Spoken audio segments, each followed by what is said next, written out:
இது நீங்க நினைக்கிற மாதிரி சாதாரண விஷயம் இல்ல. உள்ள போனா என்ன பிரச்சனை வரும்னு மட்டும் சொல்லு.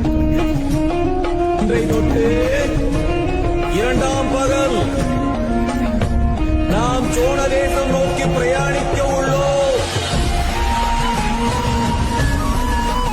சோழன் அங்க போகும்போது சும்மா போல, எதிரிங்க யாரும் ஃபாலோ பண்ணி வரக்கூடாதுன்னு 7 ஆபத்துகளை உண்டாக்கிட்டு போயிருக்காங்க. ஐ மீன் ட்ராப்.